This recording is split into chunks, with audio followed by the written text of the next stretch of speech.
Olá! Hoje vamos mergulhar no universo que todo mundo conhece, mas que ainda é cheio de mistérios: o sono.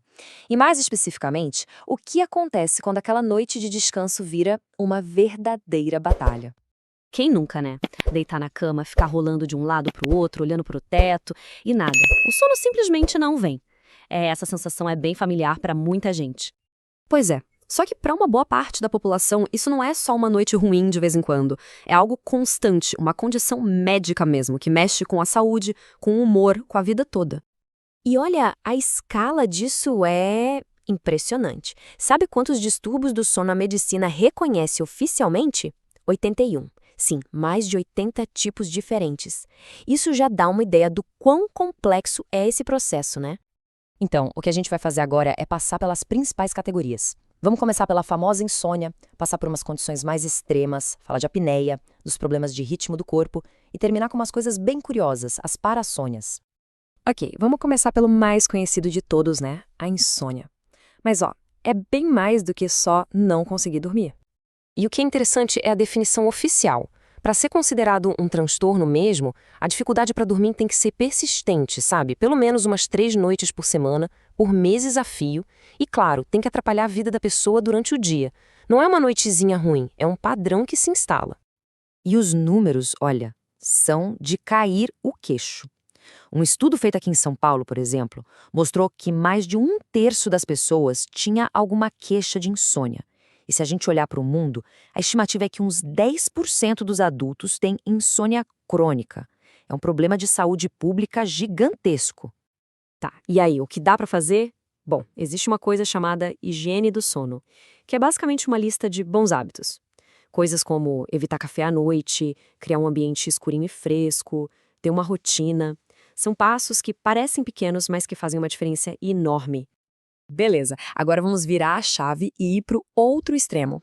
Aqui o problema não é a falta de sono, mas o excesso dele, ou então umas vontades incontroláveis que não deixam a pessoa descansar direito. Nesse grupo, a gente tem 3 condições bem marcantes. A primeira é a hipersonolência. Sabe aquela sonolência que não acaba nunca, mesmo dormindo a noite toda? É isso. Depois tem a narcolepsia, que são aqueles ataques de sono, a pessoa apaga de repente. E por fim, a síndrome das pernas inquietas, uma agonia para mover as pernas sem parar. Essa descrição aqui é perfeita para entender a síndrome das pernas inquietas. É uma sensação esquisita dentro da perna.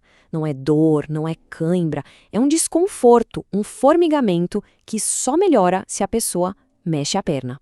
Imagina tentar dormir com isso. Quase impossível. E é super importante entender que isso tem uma causa biológica, sabe?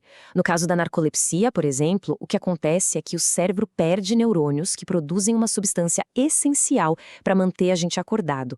Ou seja, não é frescura, não é preguiça, é uma condição neurológica. Agora a gente entra numa categoria muito comum e que pode ser bem perigosa, viu? As apneias do sono. É basicamente quando a respiração para várias e várias vezes durante a noite. E existem 2 tipos principais. A mais comum é a obstrutiva. É como se a garganta fechasse, bloqueando o ar. A pessoa ronca muito, geralmente. A outra é a central. Nesse caso, o problema é no cérebro, que, digamos que ele esquece de mandar o comando para respirar. As causas são diferentes, mas o risco para o coração, por exemplo, é bem sério nos 2 casos. E se o problema não for a qualidade do sono, mas a hora de dormir? Pois é aí que entram os transtornos do ritmo circadiano. É quando o nosso relógio biológico interno fica totalmente fora de sincronia com o relógio do mundo lá fora. Sabe aquela história de gente que é coruja, que só rende de noite, e gente que é cotovia, que acorda com as galinhas? Então, quando esse padrão é muito extremo e atrapalha a vida da pessoa, vira um distúrbio. O mais comum é o atraso de fase, super típico em adolescentes, que simplesmente não conseguem dormir cedo. E para fechar, a gente chega na parte talvez mais bizarra e fascinante do sono, as parassonias. Basicamente são comportamentos estranhos, coisas que acontecem enquanto a pessoa está dormindo. E a lista é grande, viu?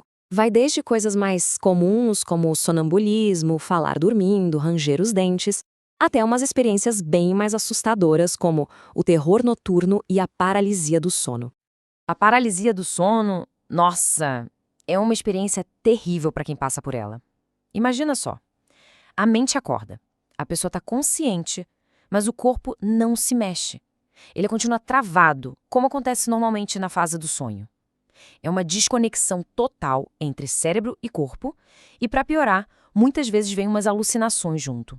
E aqui vale a pena diferenciar duas coisas que muita gente confunde: terror noturno e pesadelo. O terror noturno acontece no começo da noite, no sono bem profundo. A pessoa pode gritar, sentar na cama, parecer apavorada, mas no dia seguinte não lembra de nada. Já o pesadelo é um sonho ruim, que acontece mais pro final da noite e do qual a gente lembra com detalhes. Ufa! Depois de ver tudo isso, fica bem claro que dormir não é só desligar o cérebro, né? Pelo contrário, é um processo super ativo, complexo, com várias fases, essencial para a nossa saúde. E, justamente por ser tão complexo, tem muita coisinha que pode sair do eixo.